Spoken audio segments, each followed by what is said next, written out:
Pakistan, but it's totally Pakistan. And the emotion of shame has been forbidden. So what happens when you don't have shame? And he does all these things in this novel, which I remember reading, going, you can't do that in a book. Like he'll have something like, Colonel Muhammad, who shall die on page 20 on this book, came down the street. Of course, he flipped to page 20 and he's dead. So you can't do that in a book. Because at one point, he's like, the paragraph ends, what kind of hero is this? I'm like, you're the writer. You should know. And in reading it and being so shocked and appalled and so on, I realized, oh, you can do this in a book. And there's always,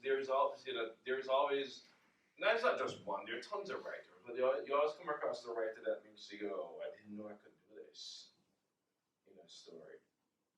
Which is a long-winded way of saying that Marquez read Metamorphosis, and it changes life. I feel like no pressure. He wrote 100 Years of Solitude. Mm-hmm. So when I read that, I was almost like, he can't do this. Yeah. So it was like going down the line. Mm-hmm. How's it going, everyone? Hey, how you doing? Just been asking people what have they been reading lately, or last year.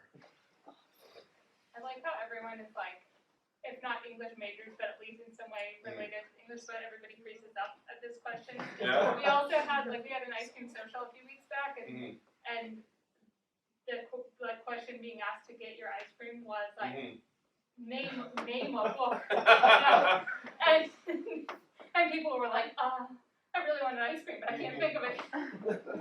You know, I figure even when they're English majors. Yeah, I still walk into bookstores and I'm like stunned. Like I'm like, wait a minute, I had things in mind I came here for, but now suddenly I'm like overwhelmed.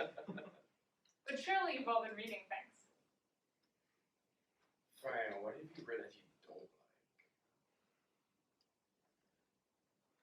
To the Lighthouse. What? Why? So I did read for another class, but I was a bit confused. Now I'm rereading it, and I just don't like it. Yeah. Yeah, I think it's a bit confusing, and Oh my God, I think. have you read Mrs. Dalloway? No, I haven't. It's one of my favorite books, but I don't think it's confusing at all. But go on. Yeah. No, and it's just like such a drastic change from the first part to the last part of the book. I don't know. I'm not a fan, but I also might be a bit influenced because my entire class didn't like it. So I kind of had like a negative mindset going into it again. I don't know. I remember teaching a book which most students didn't like it. I didn't like it either. But I've made a pact not to speak ill of the living, so I can't talk about who the writer is. But the writer did something which I talk about in class, like what is a narrative dirty trick? And so it's a class that teach 9/11 novels, and in this novel, y'all gonna go completely Wikipedia the plot to figure out who I'm catching. It's okay. It turns out the person's not a nice person either. Anyway, so it's 9/11, and there's a choreographer, and he's German. And with all the stereotypes I like to give German, he's emotional, withdrawn, he's cold, he's efficient, blah, blah, blah. And his wife is a ballerina who he choreographed, and she's Jewish. So you can already see where I'm going with this. And at one point, they have a special needs son who she still has to take baths with. And there's a scene where the wife, I forget her name, and the son emerge from the shower, and he said, and the writer writes, Gerhard looking at them thought they were ready for the oven. This is not a novel set after World War II. Gerhard, if Gerhard is involved in any way with Nazis, it would be his his grandfather. So why would she insert something like that? And then one of the students asked me if this writer is trying too hard to get us to hate the character. I said, yes, what you are reading is a narrative dirty trick. And what happened in the class is students ended up liking the character in spite of the author. They're like, we don't believe you that he's this bad. You know? That was a chaotic lit class. That conviction is aggravated. It doesn't feel good when an author takes on a character. I don't think in general. I really don't like it. I felt kind of dirty afterwards. And it feels like the wrong, like even if a character is very flawed, I feel like I don't like feeling the presence of the author disliking them. Yeah. Or pushing me to, And you see that sometimes, like you know, when people say if people have contempt for their characters, and some, although some people can turn that contempt into something really hilarious. Right. Well, no, I still don't believe it. I think if you're showing contempt but you're being funny, you kind of secretly like them. But that was something that was very. I thought it was quite shocking. The students, you know, just couldn't figure it out. They were asking, "Is the author anti-Semitic? Is it?" Because they're like, well, why would you do that? Why would you do that? It was in 2001. So that was not a good novel, which I will not say what it is. Are we waiting anybody else? Oh, let's wait like 2 more minutes. Oh, we'll start I can shoot the breeze forever. forever. One of Sophie is here. One of the students whose pieces we have. Hopefully the others will trickle in a minute. But yeah, we can chat for like 2-ish more minutes and then we'll get started. I have a question. This is like creative, right? Not that I'm trying to teach a class, but I haven't also been in a class in 2 years, so y'all stuck with me. So there's a scene. I was talking to some people, actually some fellow writers, about how they establish tone in a story. And I gave this example. So it's Macbeth. Have I read Macbeth? Yeah. So Macbeth, I think it's Act 2, Scene 2, after Macbeth kills Duncan. And Lady Macbeth says, "Give me the daggers." Is it give me the daggers, give me the daggers, or give me the daggers? And how can you tell the difference between the three? If you were writing it as prose, you don't get to italicize. You don't get to italicize or bold caps or any punctuation. I should read the naked sentence and I should know which word to hit. Are you allowed to add words?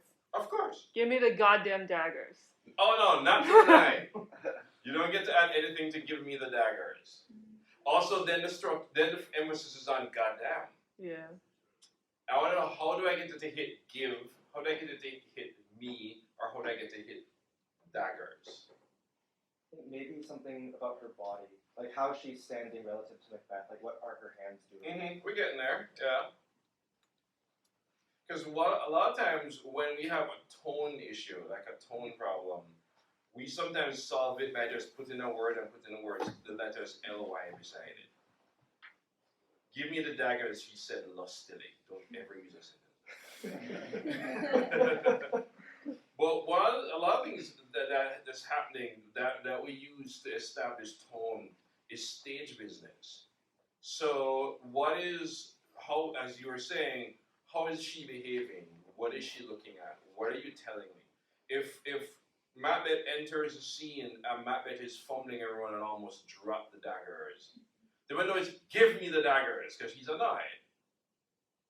If Macbeth has some wonderful ideas about sticking the daggers right in the fridge because he's a jackass, the window is give me the daggers. It could also be give me the daggers, you idiot. If Macbeth stumbles in and Lady Macbeth can't stop looking at the blood as if she's about to lick it, they would know it's give me the daggers.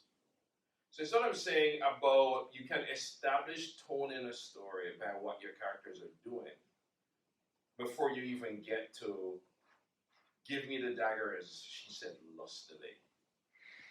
I didn't even know what that phrase means. I'm sorry. So I only brought it up because we were talking about it. That's the thing. One thing you realize is 10, 15, 20 years into writing, you're still calling people, should I use that word? Yeah. I remember somebody talking about how the climate of writing now, because of what we're talking about, political correctness, blah, blah, blah, is that they feel afraid to write. And I was like, hold on, you weren't? What was the point when you weren't afraid to write? I was shaking in my boots every single time I started to write. I'm like, this is a story that will fail. Yeah. This is the book that will kill me. I was like, good Lord, writing with courage, what a concept. I was like, anyway. Well, maybe we'll get it. We'll go ahead and get started with Yeah. Sophie's is the divine theory of floods. Mm-hmm. Hi. Hey. Oh, perfect timing. What are you doing?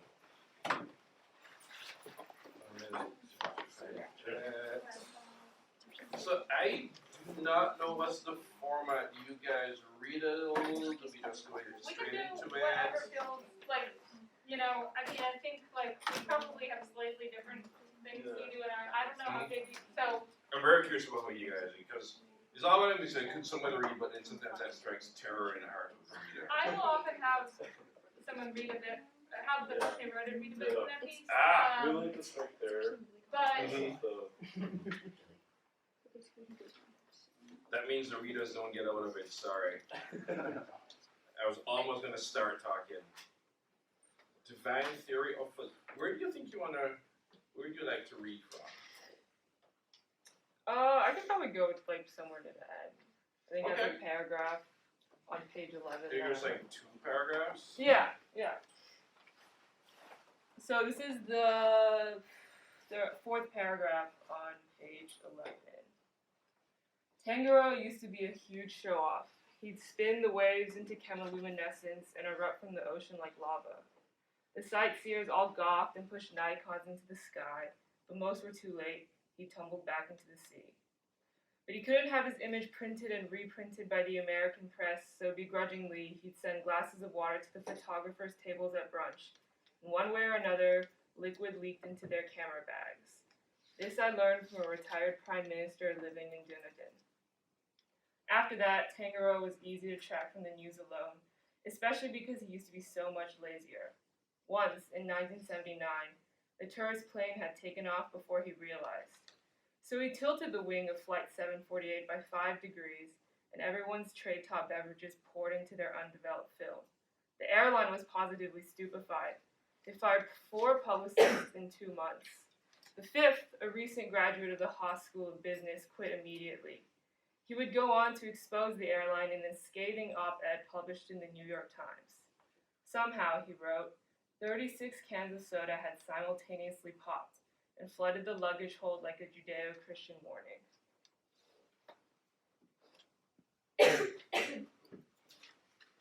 And do you ask any students for their observations or just straight? Well, however you want. Yeah, like anybody else, man, my workshop muscles are so rusty. I think, do we start with some like students giving some like initial observations or what do y'all think, or yeah, do I just point to somebody? Yes. So I'd say I think that the title that you said the op-ed would be, I think that it's really, like it's something realistic that I would imagine a reporter kind of trying to spin it out of control. So I really, really like that just as like a positive comment.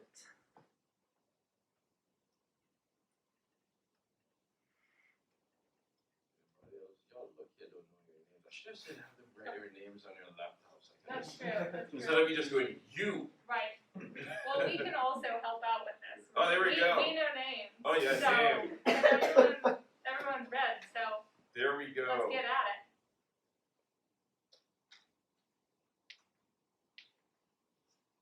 I'm curious, when you think about the story, think about it this way, in terms of just the story as a whole, what comes to you? And what would you think is striking that you remember that you would mention or talk about? I would say that perhaps the positioning of myth is really interesting. I think Mhm. like at its core, like we're talking about like nuclear waste spent fuel, I think it's really interesting that like we see the division in the Yucca Mountain Project of engineers and then everyone else, like the theologists, the linguists. And like I'm really interested in like how like of course there's all this really interesting writing that seems like it's coming from like a scientific or engineering background, but like the focus is on like the religion, it's on the language. And I think it's really interesting that like we get that from the outset and like it's strung throughout the entire piece. So like while it's like we get the direct explicit taste of it for like maybe 2 sentences, it is like an overriding thing. And I think it's like an interesting way to think about it, because when we think about like the treatment of nuclear waste, it's all science. It's all how are we preventing people from dying in 500 years by like building giant cement bricks and sinking them like 100,000 feet into the soil of Nevada. So I thought it was like an interesting approach, and like it's perhaps not what's expected, which I think is good. You got 2 more?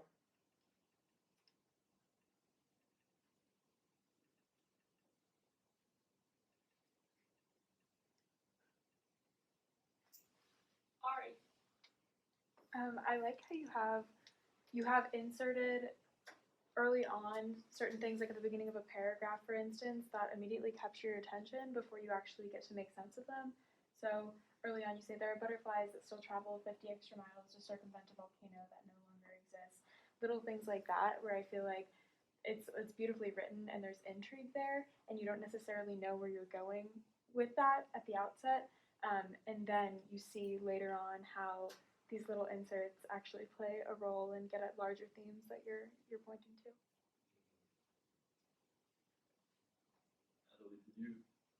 Yeah, there was a point of confusion that I had that I don't know if anybody else experienced, but so it seems like our protagonist sort of sees religion as like the solution to dissuade people from nearing the dangerous material. But also the protagonist is sort of hunting for deities, it seems to me, and I wasn't exactly sure how his sort of adventure to go like capture the evidence of a deity would prevent people from being harmed by like the dangerous material later on. I sort of thought at first when he was like religion is the answer to his boss, I thought that meant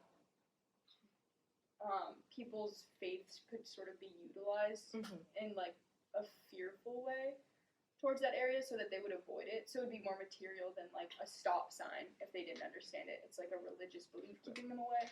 But I wasn't sure how the presences of different gods, I guess, or spirits like fit into his scheme. No, yeah, for sure. I think that,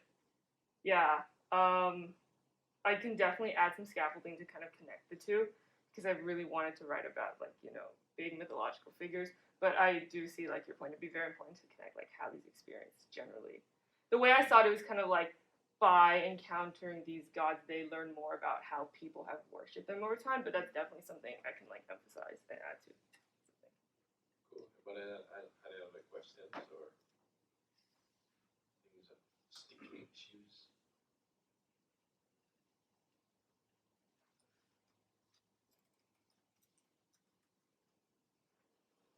I guess this is kind of a similar point, but I got a little lost.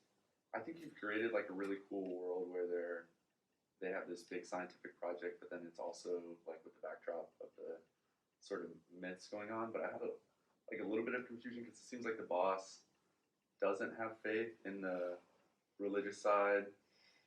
So I was kind of, I guess I was confused as to like who is in on the secret of these myths, sort of.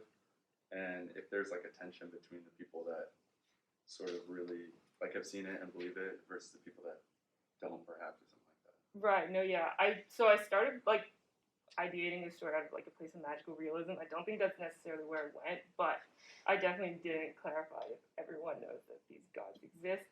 I was kind of hoping that it would be okay if I didn't clarify it, but you know, if it's a point of confusion, I can definitely try to make it more like, oh, this is just something the government knows, which I think is pretty widely like acceptable.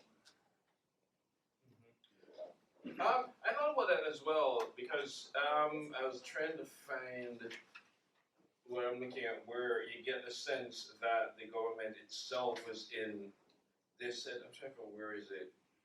Let me find it. I'm jumping at the back, even though I want. I will.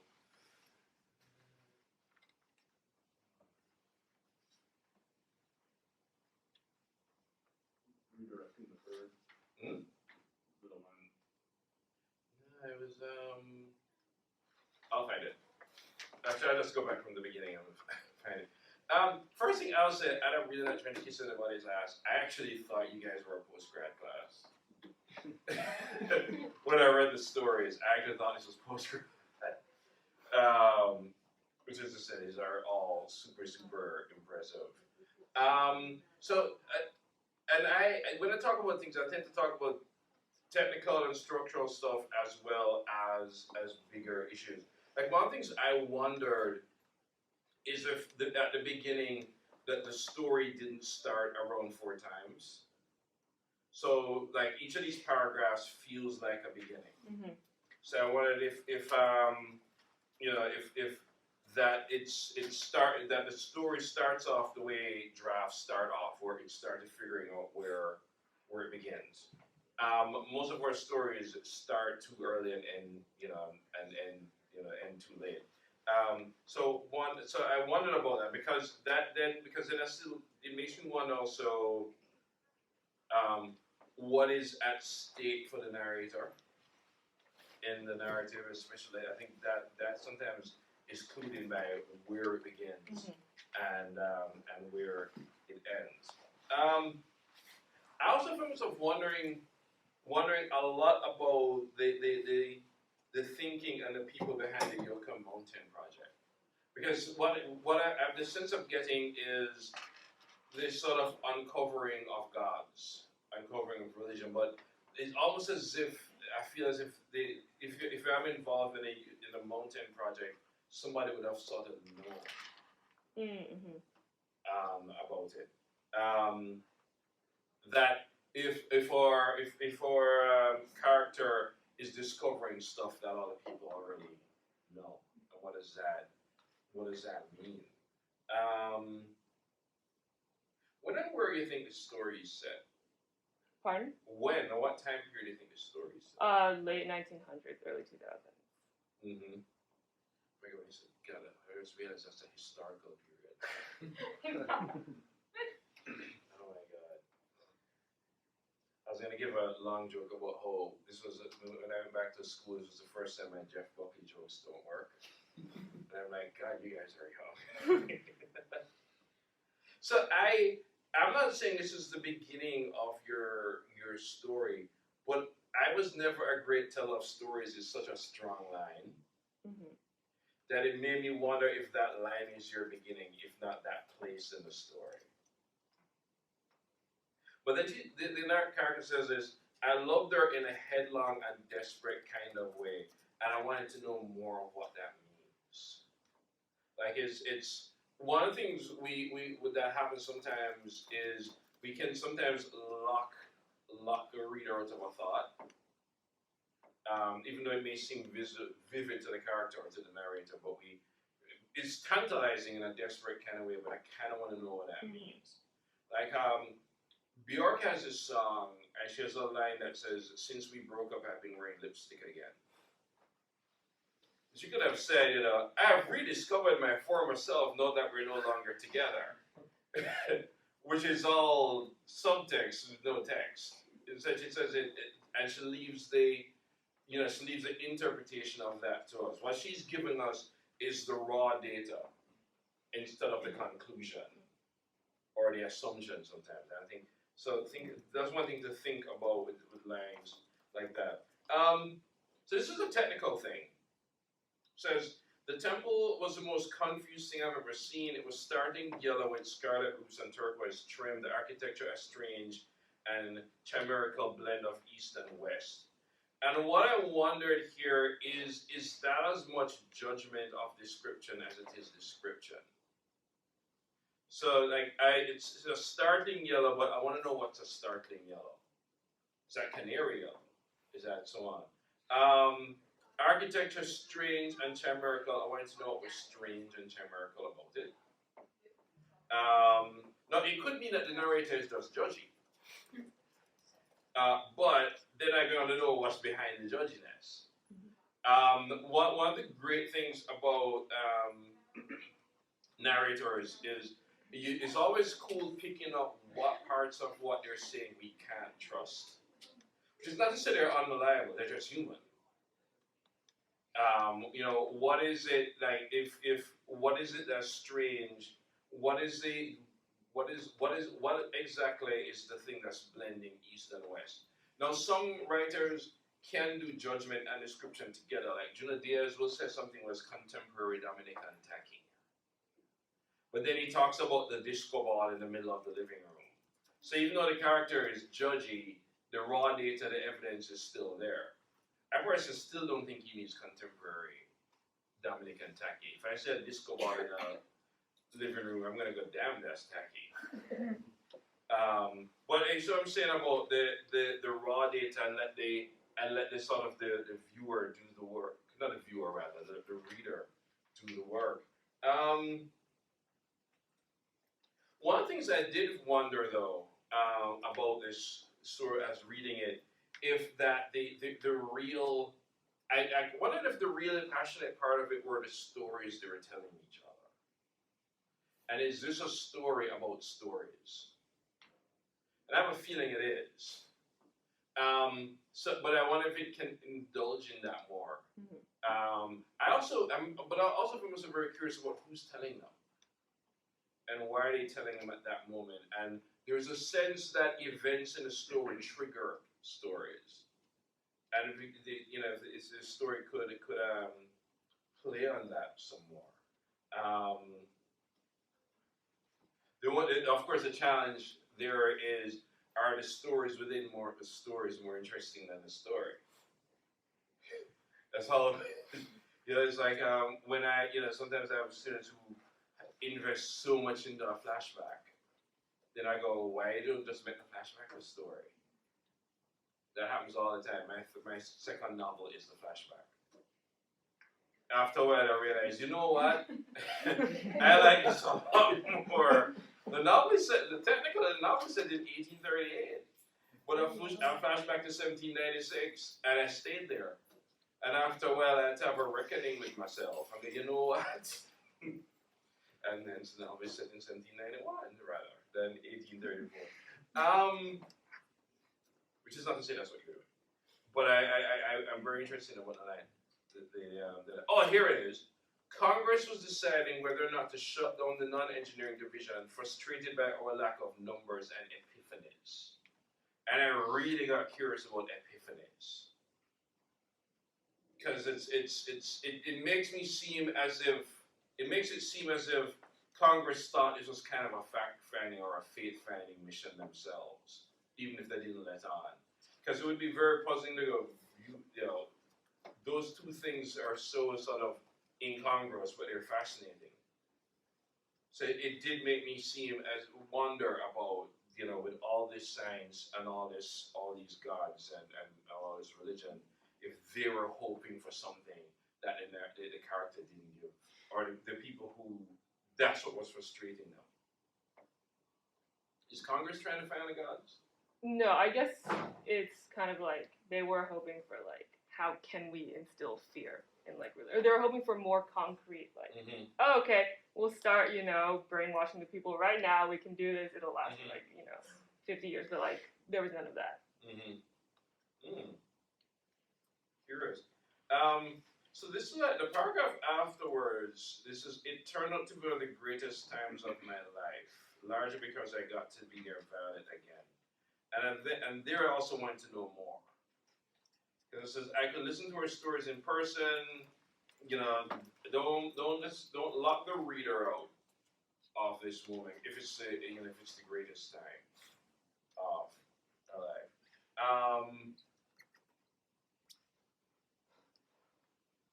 But then it goes back to the question again about the stories within the stories. And I'm trying to remember, all the stories in the stories are about gods, right? Yeah, or more like religion. Religion, right? Yeah. Mm-hmm.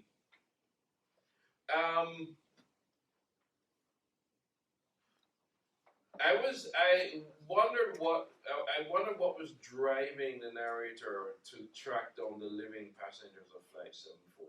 It's one thing that it's an interesting story, but the kind of person goes all the way to try to interview them.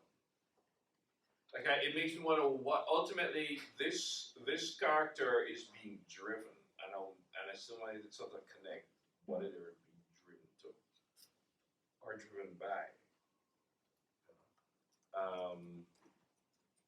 Small thing. When Violet plays her gently on against the sternum and said no, is that like a no to everything? No, we're breaking up. No. Those were like a no. This is like your thing. You have to do it by yourself. I can't come with you. So I want it to be like kind of like a loving thing, but also like I can't like indulge your every whim. I wonder if there's a way to say that without saying I can't indulge your every whim, because that would be terrible. I think. Yeah, I the sort of the being very present while the gods and this religion and so on, comes up. It almost ties into this. It's not a conflict between faith and science. At least I don't look at it that way. But it almost is this weird. How is it that we have always accommodated these things? And I wonder if that's a question that the character asks. Yeah.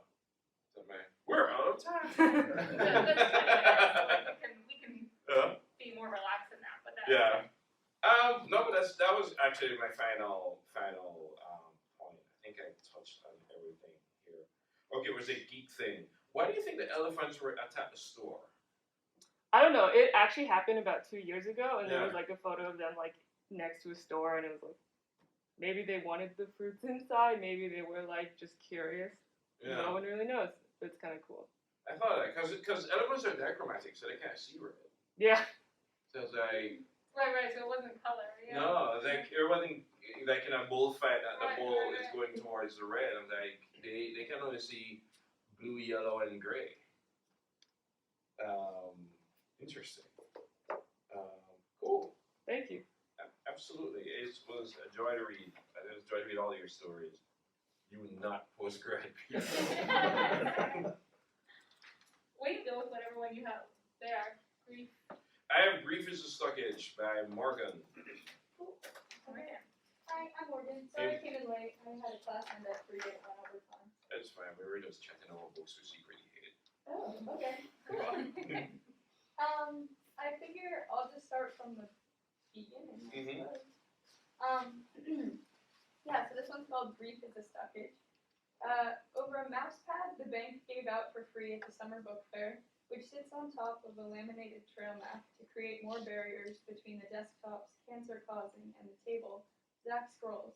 The churning sound of the mouse wheel rubs against the churn of the diffuser, Jasmine floating with the downloads somewhere in the cloud in the air. Zach sits arched, his ears stick out from under a hat, his legs crossed under his chair.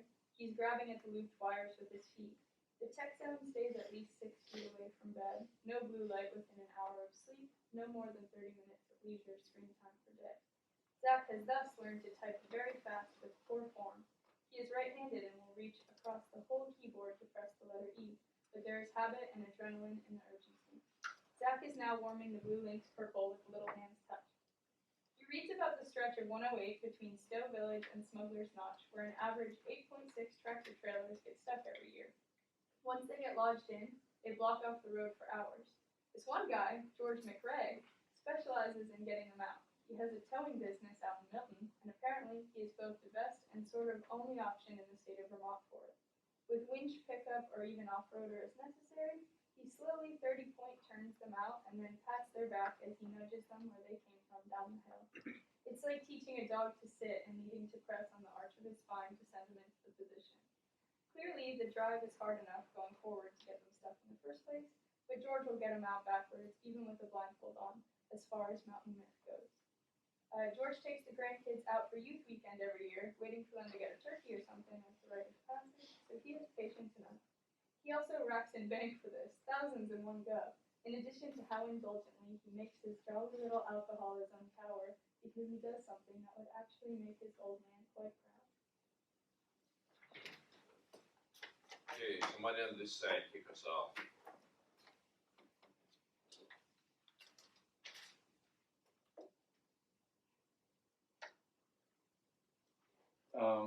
When I first started reading this, I was kind of, I was a little thrown off, I guess. My brain didn't know how to read it, I think. And then, like, at some point, I just sort of, like, I realized that it was flowing really well, and it sort of had the, like, quality of my inner dialogue, kind of, and then and then from that point on, I was really entranced. So I think you have something here with the writing that definitely really stuck with me. Mm-hmm. I'm just gonna pick sections. This section. Yeah. Yeah, I would say building off of that, I really liked the narrator and your use of parentheses to like add extra little very specific details. Personally, I love reading books that kind of use this, like he said, extra thoughts. And I don't know, I'd say that's probably my favorite part of your story, like aside from the plot, just like that small stylistic part. I thought it was very cool.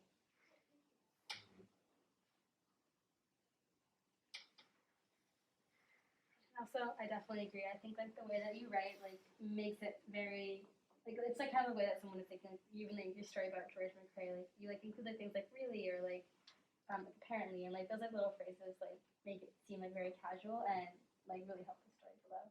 Mm-hmm. I thought your dialogue was really incredibly accurate. Like it's with each really unique character you had. Obviously, the mom was a little zany.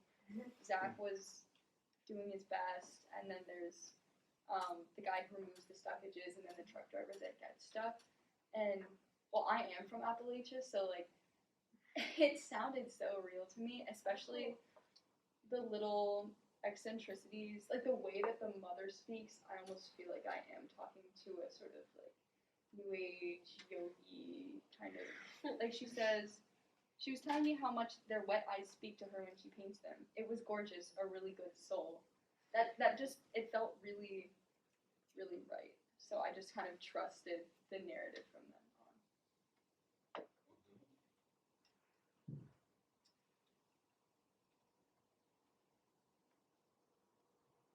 Can I ask a question of the fellow huge Bobby and Mason fan? Yeah. I mean, the really conversational tone that I think people have wrote and I think really resonated with me as well. That feels like kind of a piece of Bobby and Mason. When you say this is derived from Shiloh, you know, it was below the title, so I figured it must somehow. What was? I love that story. Leroy Moffat is gotta be one of my favorite characters, you know. But Our assignment was to derive a piece from something else, and Professor Marin had sent me Shiloh, and I got really into the idea of this shopping mall realism, and sort of having such a language for a rural place that could be so beautiful. And so I wanted there to be this like very profound moment that actually is really a kind of a non-event, the way that Shiloh comes to be. That was very reflective of the place that they were in. So it's quite loosely I derived from it, more so I suppose inspired by. Yeah, it's funny actually. Before you got here, part of our conversation was about like authors that give us permission, or books that give us permission to do certain things. And I almost feel like that's sort of like what happened with you and Bobby and Mason is like that you were like, oh, I can write about the tiny little part of Vermont that I'm from and like make it into something that other people could connect to. Yeah, because there's really, there's no such thing as too small a subject for a story. I mean, I've read 500-page novels that totally missed the mark, and I read Annie Ernaux, 115 pages. I'm like, all right, I'm going to sit in here and cry. for the next 2 days and come back to it. It really, it is how much you care about the story and care about the characters and how much you invest in that story. I said it because I'm obsessed with short novels because I can't write them. I keep reading them like, how did he do it? Yeah. People actually think I like writing big books. I'm like, no, I don't. Just keep trying. Anyone have any questions about aspects of the story or stuff you want more clarity on or what you didn't really get? I really like your point about the raw data and showing rather than telling. You want to criticize your own story? No, I just am looking for more. I suppose I'll twist that. You cut me off before I did. I sort of am looking for just more ways that maybe the beginning feels like it could be more active and a little more show and that stuff. I have a couple points about that, but yes. I think kind of what you were saying about how it takes a minute for you to learn how to read it. I noticed that the beginning actually isn't necessarily super reflective of the tone at the end. I think that what I love about a lot of the starts of your paragraphs towards the end is that they're so short, they're so snappy, and the one that is like noticeably not short and snappy happens to be the very first one that you read. And I think like you obviously have a knack for like pulling intrigue right off the bat and for saying things in such a creative way. And so I would say like maybe incorporate that into the beginning because you do get kind of lost in the first sentence, which makes it hard to get into.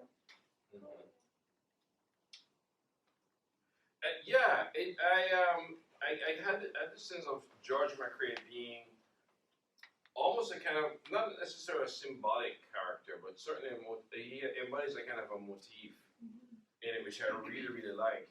And it ends, in some ways I said about at the end of the story that I wanted to release from some of the characters' experience release. I'm sure that the only person who experiences this is the truck driver, which is actually a physical release. But it made me wonder, going back to the beginning, also if the real beginning is Zach as opposed to George. Because ultimately George is in some ways a symbolic character, but I still wonder if he's a peripheral character. And it's but by starting with him, which I think is fine, but it makes me wonder, if it's an invitation to invest in somebody at the cost of investing in these two characters who are going through grief. And I think the other reason why I said that is because you have this fantastic paragraph, Zach knows another stockage is on its way. I don't know, I just like cryptic for science, But the thing is, that paragraph also tells us what the previous paragraphs are telling us about what stockage is. And I like it also because it's stockage from Zach's point of view. Zach isn't telling the story, but we're definitely on, we're in this ride with Zach. And his mom. And you're doing this thing which you can do more of when we talk about point of view. Like a lot of times when we talk about point of view, we talk about first person, second person, third person. Then we get into the technical stuff like first person objective, blah blah blah. Even though there are tons of first person omniscient narrators out there. I mean, Great Gatsby and Man and Bovary couldn't exist if the first person didn't start telling us stuff they're not supposed to know. But what I'm getting at is that point of view. A lot of times it's also this degree of distance and how close or how far you want to be from your narrator. So that even though it's not Zach's story, it's as much Zach's mom's story as it is Zach's. That because we're writing so close, that I think a lot of the sort of emotional crescendos I still want from those two. Because I guess the elephant in the room, not the elephant in the room, but the question in the room is how do they deal with guilt? With grief, Freudian slip. Grief, having grief, guilt. Because if that was an opioid death, there's some stuff in there that we still want to see and want to hear about and and confront. Oh my God, I love this line. Look, because she's already long overhad them with them because she's open and progressive, but mostly self-righteous. And it's like, can I just put that on a sentence?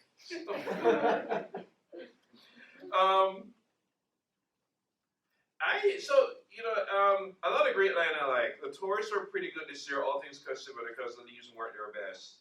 And this one, I think it was somewhere on, I'll find it. Oh, they're seen at a discount or trying to save their marriage for a couple of days. That there are, which I actually think Bobby and Mason does a lot, where a line might seem like it's a throwaway that it just hits you like a ton of bricks. And because that's where the gut truths are. And I think that's something that's quite a bit in the story, and there can be more. There's a lot of grief, but also want to know about loss. Not that you want it to play out in some sort of 12 stages of grief thing, but she is training squirrels. and I think the story might be trying, I wonder if it's trying too hard to not be self-conscious. Self-conscious 9 times out of 10 is a terrible thing.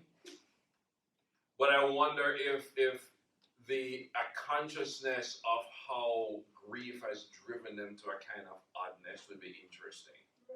Especially when you have these very naturalistic and real characters like George and the truck driver. Everybody read The Road, the Cormac McCarthy novel. There's a part in The Road near the end where I think the boy says, like, do you have the light? And that's and for the first time in the novel, somebody go, what the hell are you talking about? And you realize, oh, somebody in here knows what time it is. And it's because it becomes this fascinating tableau near the end of, we got our squirrels and we got the mom and the son filming it, and the sheer oddness of it, and the ways in which grief can break down our thinking, and the way in which if somebody's watching, can I say another thing? Two people are watching. And it's interesting, the George thing is interesting because George doesn't realize that he's part of their myth making. He doesn't, why would he know? And so I think there's more about that sort of scene where somebody should recognize the emperor doesn't have their clothes on. And I think that would be really, really interesting. It's sort of like in John Cheever's story, The Swimmer. I swore I wasn't going to bring up that story. Because every time people teach creative writing, they bring up The Swimmer, Hillside White Elephants. I was like, I'm not going to do it, I'm not going to do it. But the thing about The Swimmer, though, is that when Cheever chooses the moment for you to realize, oh my God, this dude is nuts. These people aren't nuts, but I like what grief is doing. That sounds very perverse, is that I like what grief is doing to them. But you get what I'm saying. I have sort of a few more points. So one thing I will say about the narration, though. So a line like a sort of sad comorbidity made me wonder who's speaking there. As I said, it's a third person, but there are times when the story pulls me out because what I'm sometimes concerned about is if the narrator or the story is going at a different pace than the characters, or is it smarter than the characters? One person who is very, very revered, who I think does this all the time, and I'm trashing here, is Alan Moore. It's my big. It's like when I say I love Watchmen, I usually mean the TV show, because the comic does that a lot, where the author is being too smarter than his characters. And I don't think he realizes it. I'm going way off tangent. Like there's a scene in it where Rorschach is telling all these things to the psychiatrist, and it literally drives the psychiatrist insane. And I'm like, dude, you deal with people who set their children on fire, and a racist redneck drives you insane. I don't believe you. You know, the author is being too smart than his character, which is not what I'm saying right now. That's just one of my many tangents. But as I like to come back to this sad comorbidity, just watch. I would say lines that sometimes pull us out of the what John Gardner calls a vivid, continuous dream Right. of a story. And also, but I have the bigger question I have about that paragraph. We're talking about Zach's dad, his death, unexpected Vermont opioid epidemic, and it goes into the governor and so on. The one thing I wonder though is this taking us out of the death instead of digging us deeper into it? Yeah, I had a question about why did the story suddenly pull back? Right.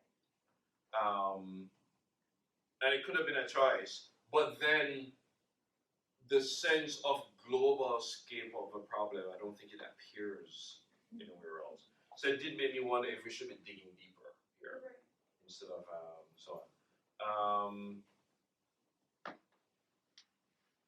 Because then I realized what I thought is if it dug deeper into it, then a line when not if, but when stockage happens, Zach and his mom have a plan. Sounds like the turning point in the story.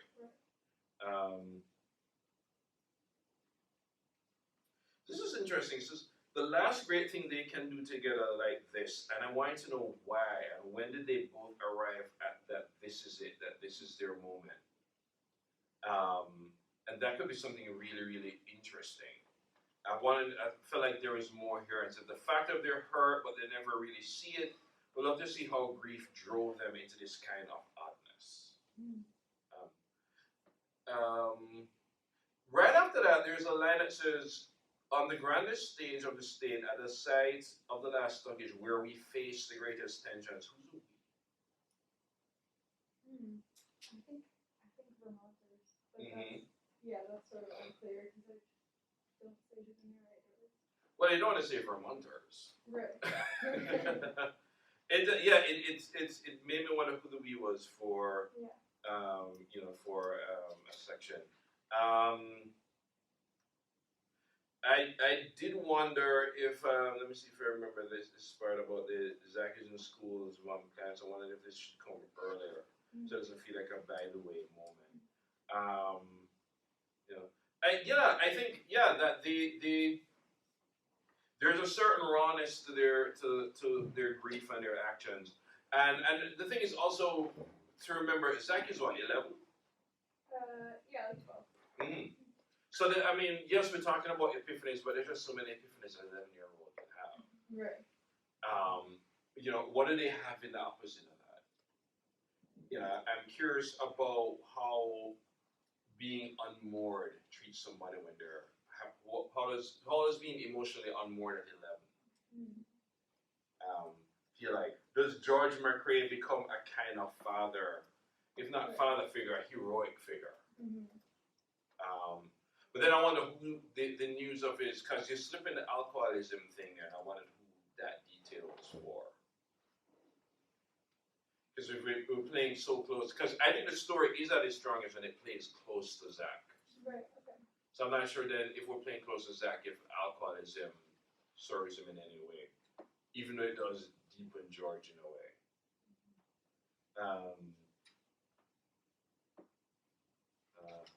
And anything else? What did I have here? Things we said before about because this was brought up before about the non-event, and I wonder because I think Bobby Mason does this a lot. Amy Hemphill does this a lot too. The non-event, but then you wonder, but then it's who in the story is conscious that this is a non-event. Right. And I think that it's a sort of the great reveal, Emperor has no clothes moment, which I think the story could do very, very, very well. Cool. And that's what I have to say on that. Thank you so much. Absolutely.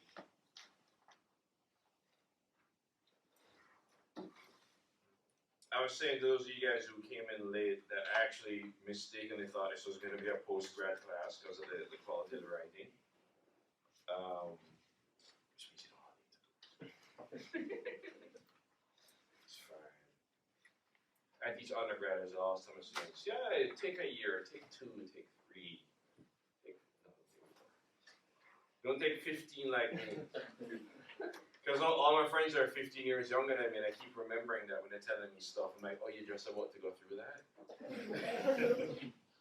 So now they just call me ancestor, which they think I find funny and I don't. All right. I'm very curious about this untitled story. That's my story. Yeah? Yeah, I couldn't think of the title. That's why it's Yeah. Sorry. Well, I'm going to start with your untitled story. Where do you want to read from? Let's see. I can read from the beginning. Mhm. Do you have any preference? No, the beginning is fine. Alright. Sorry, I have so many drafts. Let me try to find. I don't know. Okay, this should be the right draft. Alright. To compensate for No, it's not. Sorry. Uh-oh. To compensate for his short legs, my father took long, swooping strides, which were liable to switch direction without warning, leading us both in a seemingly uncontrolled march through the wilderness. He darted up the side of a craggy hill with the easy grace of a ram. I followed, sweaty palms grappling for exposed roots as he stood high above, still talking. The only evidence of his exertion was a flushed neck and the steam clouding his glasses. His monologue did not permit pauses for breath-taking. I, however, could do nothing but pant, though I tried my best to stop, pressing my hot cheek into the damp dirt. After a moment, I wriggled upward, meeting my father's voice as it rolled down like thunder from the sky. It comes down to what benefits us most evolutionarily, he said. What's most advantageous for our survival. So if you think about it, it makes perfect sense that we have different approaches to finding a mate. I grabbed a stick to pull myself up to the level, I lost it. Of my father's mud-encrusted hiking boots. They calmly stepped back as I flopped over the ledge, tearing my hand off the stick. There were cuts streaked across my fingers like red swipes from a marker. That's an angelica tree, said my father. It's native. It cut me, I said. They have thorns on the trunks and both sides of the leaves, double compound leaves. It's kind of stinging, I said. My father frowned, leaning down to fix his black eyes on my hand, which lay open in my lap like a wounded animal. Angelica trees aren't poisonous, he said. He patted my shoulder twice and nodded. A woodpecker zipped above, catching his eye, and he squinted after it with the zeal of a hunter. In a moment, his gaze floated off toward the thick heart of the forest, lingering amidst the foliage, thoughtful and meditative behind his yellowed glasses.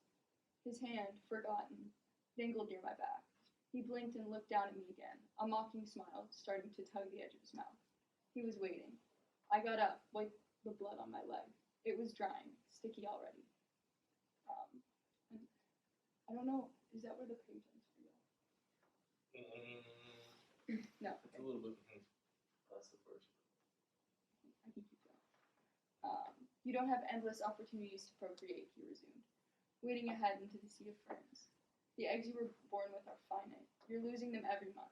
You have to dedicate an incredible amount of resources to each of your offspring. Time, nutrients while in the womb, and then after the baby's born, you have to breastfeed. Think about how much energy goes into that. Yeah, I said. My hand was throbbing now. I stretched and clenched my fingers. But men make fresh sperm every day.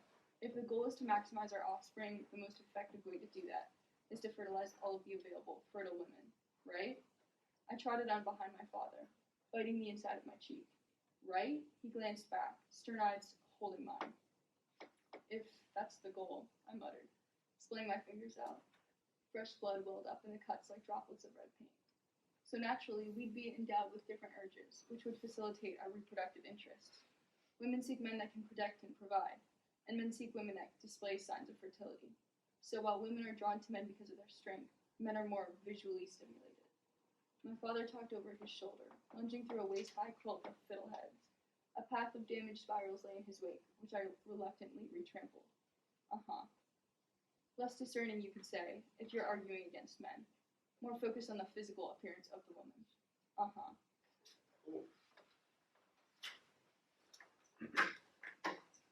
Somebody over here thought it would escape my vision.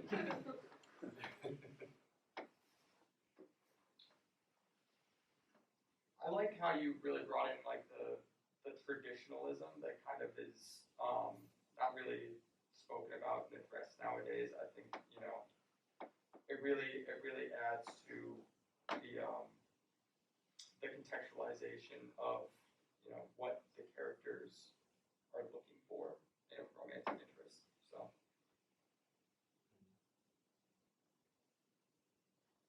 Yeah, I really thought your characterization of the father was incredible. Like, he was so creepy. It really, it was so well done. I think one thing that threw me off a little bit was in the first 2 pages. I think I was kind of looking for validation of like this feeling of creepiness, but the main character didn't really seem to be like disgusted by her father talking about those things. So that was a little bit like strange, but it was like not enough for me to like stop reading. Like, it just, yeah. I kind of like that. I felt like there was like an element of like her second guessing whether like just deferring to her father, like thinking that he was just right. I feel like there was a line there, something about like he must, like one of us must be right or one of us must be wrong. And I feel like it's me greatly so. I really like that. I feel like it added to the characterizations. I really thought like the imagery and like the descriptors, the figuration, I guess, like was really interesting here. Like the description of the father and like the associations with hunters and weaponry. I thought that was really cool because I think like those metaphors, those figures felt motivated. Like the language felt motivated by the character, and I thought that was really strong because like it felt natural. I think that there are some places where like I'm wondering, like for example, like the comparison of the blood to like a marker and paint. Like where that language is being motivated from, and I'm not sure if I'm completely clear about that, because like there's just such a contrast to like the language of violence. But like I think when like there are places where like those figures just feel so like correct because like I feel like they're coming. The language itself feels very motivated by the story, which I thought was really good. I don't know if you intended this, but because of what you just said, now I'm thinking like the marker and the paint kind of almost have like an air of like superficiality, like something that's just painted on, and the father is kind of making the main character feel like her real distress is nothing. Like it cut me. They're just those are compound leaves, like it's kind of dismissive. And so I feel like the marker and the paint, it's something that you can just wash off. So I kind of like that. Yeah. I actually didn't think that far, but I like that you think. Always take credit when Oh, people yes. say that. So superficial. I love when you use the theme of something touching your novel. I'm like, yeah. I thought the marker was, well, how old did people think that this narrator was in the first couple pages of the story? Yeah, I thought even younger. So I thought like red swipes from a marker, I thought like 8 years old. 6, 8 years old, like just from the like I think to what Tyler's saying, like I was seeking a reason, and then when the paint happened again, so I just thought the narrator's using references. These seemed like child. But so then later I was like, oh, she's 18, right? 17. 18? Yeah, 17. Yeah. I remember that is one weird relationship with her sister. She was which happens. Yeah. Yeah. I had a friend of mine said, "Who's your confidant?" My sister Naomi. I go, "She's 11." I was like, anyway. Anybody else? People hoping I won't pick on them because I will.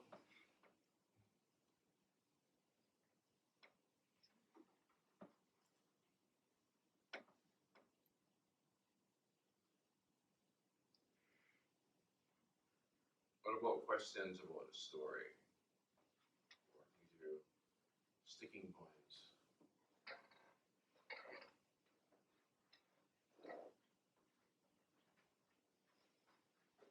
One thing that I was like a little like, first of all, like I think you did like such a great job, and I love the way like your narrative like flows, like it like really like drew me in, and like I just like didn't want to stop reading the whole story. I just like in the start of the story, it really seems like at least like the way that I perceived it, like the narrator really didn't want to be there. Like it seemed like the narrator like hated the walks with the dad, and like didn't like hearing about the dad's perspective. And like later on, like the story goes on to talk about how much like the locks like happen every day, and like the dad thinks that like the daughter is like him, you know, like when he was younger, and so I think maybe just like connecting that a little bit more and like making it seem like she like also values this time that like she spends with him a little bit more. One thing that I really like about this story is it doesn't do what I call a wish fulfillment dialogue. Like one of the things, there are times when I'll read dialogue between people and say, "Daddy is cheating," and the daughter finds out, and things like, "How could you?" and such and such. All these things that when our characters are confrontational and they say the right things and they do the right things. None of which happens in real life. It's like when I'll read a piece where people are arguing, and I said, when that happened to you, did you say all those things?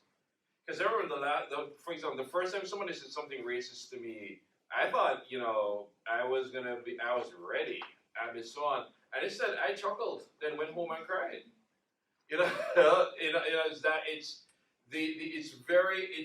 It's very hard to resist making our characters super smart, or making our characters always say the right thing and always do the devastating punch. And sometimes that can be great. But what I like is that this character doesn't do any of that.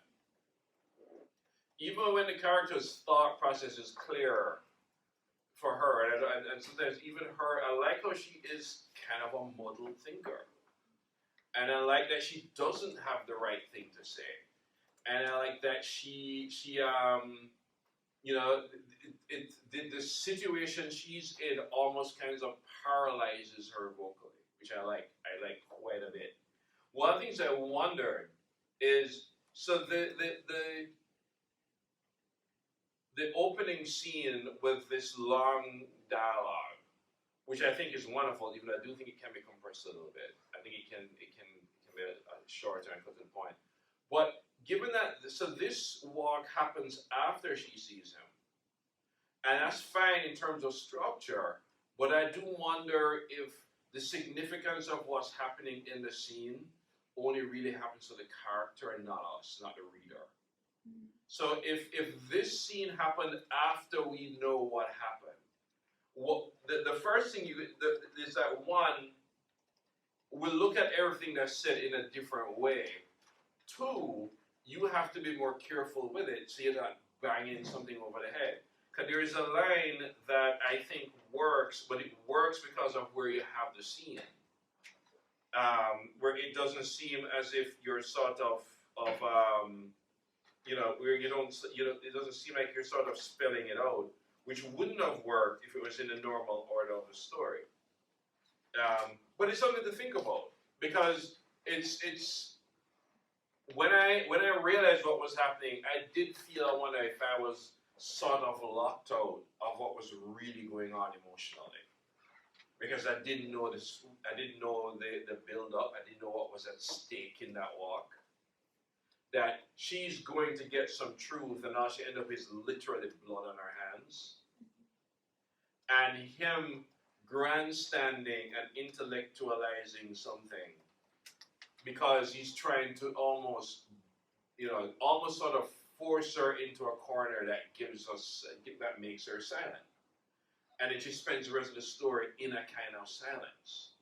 So it's not hard at first, but it's definitely something to think of, that if linearity actually wouldn't help in this situation.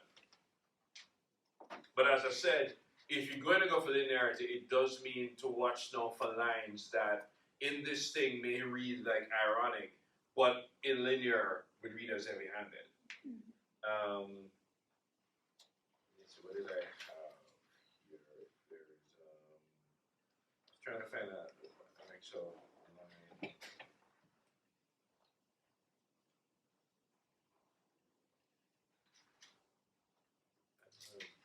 Somewhere, but when I go through it, I will find it. Because when she says things like, because it's sad, when she says, when he's like, dishonesty, I don't think it's as good as I improvised, and why is that? He was still smiling, it looked forced. See, a line like, it looked forced, works here, but in linear stuff, it may be like, oh, we're trying too hard. Because, like, he's, you know, what you want is not to see him as if he is deliberately trying to so on. Because the thing is, we still don't know for sure. So it's what are these characters betraying to each other? Also, sometimes dialogue is how people say no to each other. You know, what are they revealing by what they're not saying, and what are they saying? And who's trying to lead somebody off in a wild goose chase somewhere? Who's trying to distract or create subterfuge and so on? So this is interesting because I said that she doesn't say these sort of wish fulfillment things, that she doesn't confront. But I kind of wanted to know what was behind the not confronting. So I remember read this Mary Gateskill story, Secretary. Trust me, if you read it, you can't unread it. But what's interesting about Secretary is how much the narrator chooses inaction, how much inaction is a choice. Like, she really goes out to get the mediocre job. She really goes out like, yeah, I want to file all day. I want to not live to anybody's promise. And she chooses, it's almost as if I am not engaging the world as a choice. So in other words, this character, it makes me wonder if because what I'm wondering if the character lacks the nerve, or if the story isn't giving it to her.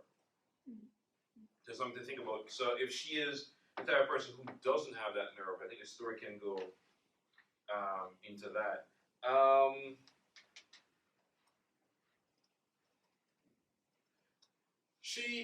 It's a technical thing, but I wondered about why she noticed the painting, the pier is rotting at this point. Because I'm assuming that painting has been there a while. Yeah, that was, my professor helped me with that. I think the sentence wasn't right. What I meant to say was like, the middle pair is perpetually rotting, but I made it sound as if she just noticed it, which I guess isn't accurate, I guess, to the situation. So No, it's not inaccurate. You can have a painting in your house for years and you just discover something. I think the thing is I think the bigger challenge is when you don't want what I call attack of the unintended metaphor.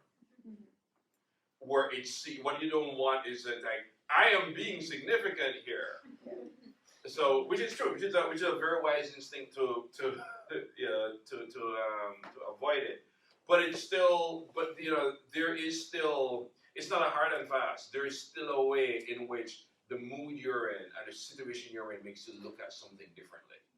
That was always there. So I wouldn't get rid of the idea completely. I think there's something there. It's just how you go into it. How the mood, the tone. We're just talking about tone. How that establishes that the person notices something that they've seen every day.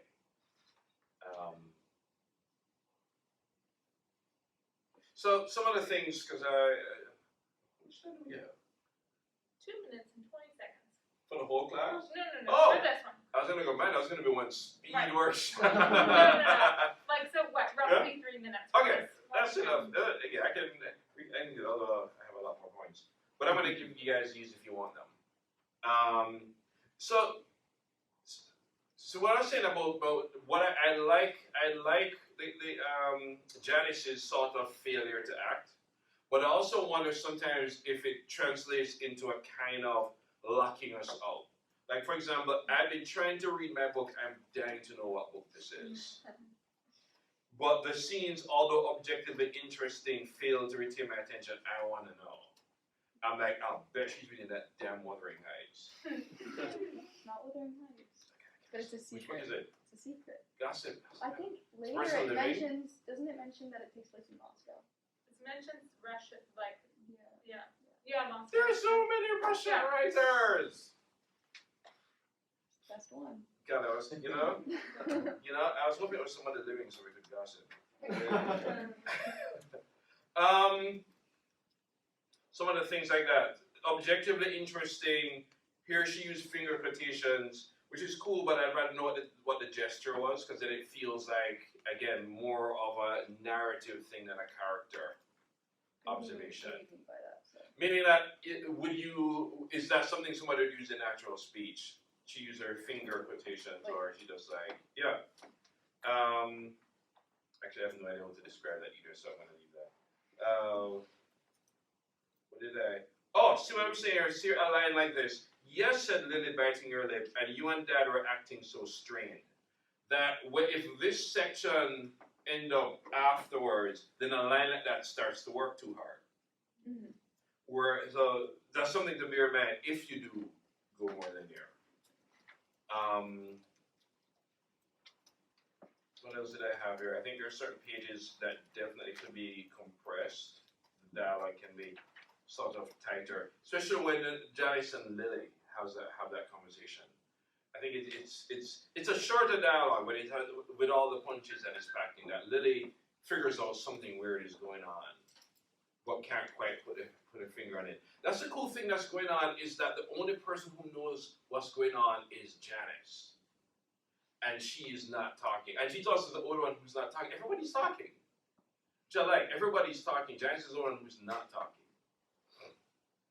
And I'm curious, because in family dynamics, in relationship dynamics, there's always somebody who is keeping the peace. Because if they open their mouth, all hell will break loose. The person who is the absorber. And I'm very curious. I wanted by the end of the story to know that comes at a heavy cost. Those of you who, you know, if you're the absorber in your families, what is the price to pay for that? Cool. And I have a bunch of other points, but it's not in my story. All right, subliminal messages. Fight Up is the story I read first. I think I'm going to read from page 12, the first side of section. Before I stepped foot on the ship, before my mother and grandmother and I had been called, before Waikung's death, before I learned to engineer plant cells to do whatever I wished, before Sam, I remember watching as a child the Cassini probe descend into Saturn's atmosphere, never to return, broadcasting back its life's mission until it burned out. Waikung printed the images, reconstructed from the probe's final few flybys, hung them in the spare bedroom I sometimes slept in, and told me that this beauty is why we can suffer people leaving us, flying to the moon or Mars for months on end. I'm back in my mother's secret deck, trying to get good photos to send back to Whitehall. The room's more cluttered than the last time I came here, though most of the equipment is still locked up in boxes. At certain angles, the planet's rings seem to glow, the distant sun striking through them. The engine's dull hum sweeps the room, and our course adjusts, millimeters at a time, invisible to my eye, Titan appearing at the edge of the window, the end in sight. The lights come up in the room as the door creaks open, someone wheeling in more boxes, leaving them by the door. I linger at the windows until the lights click out again.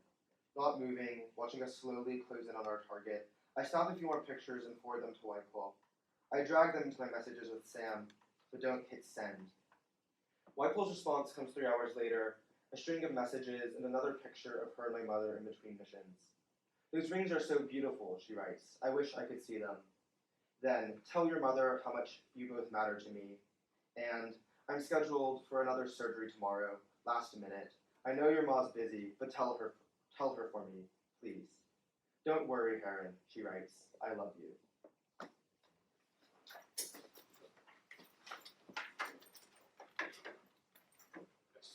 So just like getting straight to it, the world building is super fun in this. I think you do such a good job of like juxtaposing terrestrial matters with like the cosmos. Like right from the beginning, we get that this family is one of birds, and then they're being carried into the sky in like a mechanical whale. And as they're passing through the moon, Heron thinks about, you know, like Chinese mythologies, stories of Chang'er. And so like kind of you're just paralleling like the canons of the earth with like this new frontier that is yet to be explored, and it's just really amazing to read throughout the entire thing.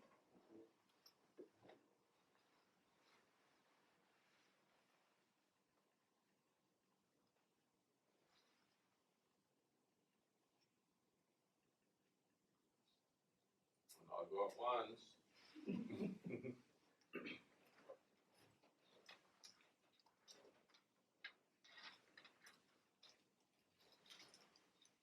What's always funny is that when you point at somebody, they have something to say. No, Yes. sorry. I was gonna say I really like some of the particularities of this family, and the ways you would get really specific about some of their quirks. Like I really that piece about the whale really stuck with me, and it was actually a pretty small piece of the story. And also thinking about that way that Sam introduced himself as having taken a class on zoology with an ornithologist and it not landing, and them having to explain it and it still not landing, was also something that was so weird that really stuck with me too, of making these people feel quite real and getting invested in them.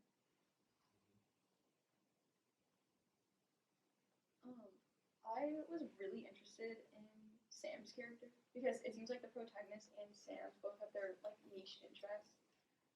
Sam is into, I guess, Broadway and music, and the protagonist is into botany. And I want to know a little bit more because I think Sam is one of the, fundamental characters that is rooting the protagonist to Earth, or Heron to Earth. So I'd like to know a little bit more about their relationship, or Sam in particular, whether or not Heron really misses Sam and how he feels about maybe not missing him as much as Sam misses Heron. But I feel like you opened it up for so much potential and intrigue, and I think that was really good. I would just like to see more details, I guess. Yeah, I think the logic of it and the world building is incredible. I love the kind of like throughout the whole story, there's kind of like the inevitability of the grandma's death, which I think is really powerful. I wonder if there could be moments where like there were so many, like you mentioned the technology about the like shifting organisms and stuff like that. It kind of left me wanting just like some like section to maybe just like nerd out on the like technology or just something like that.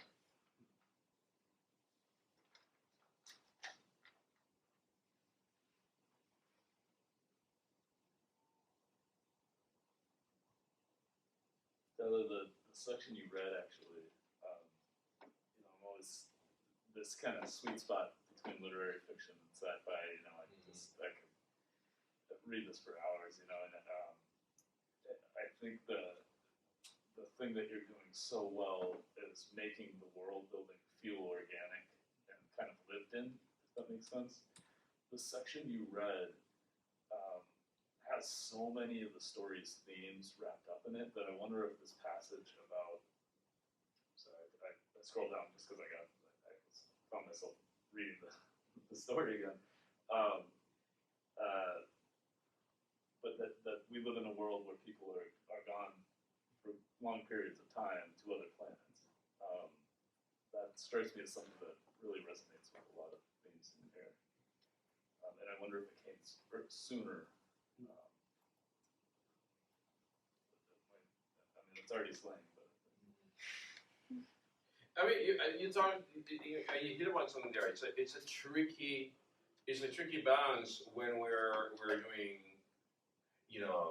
science and fiction, or for me, fantasy and fiction, and if you're somebody like say Margaret Atwood, and everybody's balance is different, and sometimes the balance is how people define it.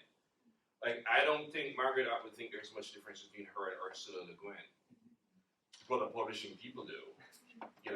Margaret is speculative and Ursula is sci-fi, which is a distinction neither of them would make. But that said, when you write in genre, and I write in genre all the time, there is a difference between, say, genre that stays within the boundaries and stories that go outside, that break them. And I think one of the things that break them is the sort of humanity. And I don't remember who said it, so I'm going to claim I did, that you should make the familiar strange and the strange familiar. I have no idea I said that, so I'm going to say I did. And I think that's the thing that one of the things that really works here is just how sort of familiar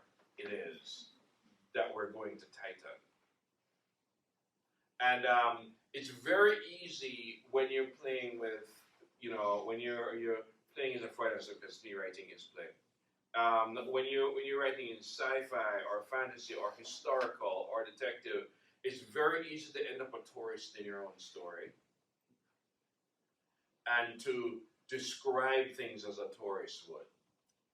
I don't recommend Hemingway for a lot of things these days, but I actually do like how he writes about foreign stuff. In that he makes it active and he makes it useful, as opposed to talking about how incredible it is.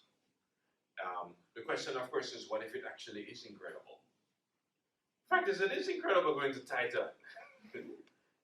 Where is the balance? And what I'm getting at is one of the things I really, really like is it is a high wire act. How you keep the balance, and I think for the entire story, the balance is just remarkable. Some questions I have. This is a very, very small thing. My name Heron betraying my heritage. I wonder if that's something that drops too heavy too early. I did wonder if your first two paragraphs was one paragraph though. Because it's the other thing is if we go too early into reflection, I'm looking at those first two paragraphs before the story has actually fully established itself yet. Because I do think one of the things I like is the story establishes the inevitability at the beginning. We know grandma is going to die. And that has something to do with the choices, the choices they make. One thing, this is a narrative thing. I wonder if lines like her upper lip flutters as she breathes out two uneven pushes is a little over observed. Unless relentless focus on the details is something the character does. Which a character could very well do because they're dealing with the awesomeness of space and they're also dealing with the inevitability of death. They're dealing with loss and separation and they're dealing with where the hell do we put grief.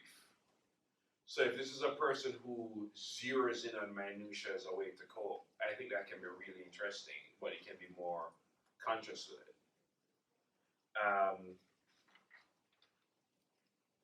Some other things. One of the things that I said here, some of the best lines seem to come out of thin air like this. My mother shakes her head, meaning no, meaning yes. Which is a line I really, really like. And it's again, it's just one of those lines that just seem to come out of thin air. I had here my mother's, when you had my mother's hand gouges deeper into mine, I wonder if the story should spend more time hearing these observations. Because these are characters who actually don't say that much, but they gesture a whole lot, and their actions mean something. And we can spend some more time about that. I wonder though, sometimes what does the narrator want? What are the truths that he's dealing with alone, his grief family? Also, I'm right, the character is a he, right? It says he's somewhere. Right. So we're talking about this already. What about loss, about separation, all its forms, what does the narrator seem to confront? The section Moon Slingshot, and I like the story that the mother tells him. What I also wondered is if this is a darling that you might need to kill. Don't take my word for it. But I was wondering, what does the story lose? But then but they refer to it later on in the story. So maybe it's a matter of positioning or how much you need. Because I do like the WIPO sends a video and a screen version and so on. Also, one of the things that happens throughout that I like is the delay in how messages are received. And that comes to a crescendo near the end, which I think is really, really well done. Says, there's a line on page 7, on HP 7 my printout. I cling to each facet of his life like the plants I study. And I want to know, do we feel the clinging? One thing that happens sometimes when we're writing is sometimes we will declare something or write something as a concept instead of actually feeling it. So somebody will write about loneliness as a concept instead of showing how, the person is lonely, which is my long convoluted way of saying show don't tell, because I hate that phrase. Because I was saying Alice Munro is a fantastic teller.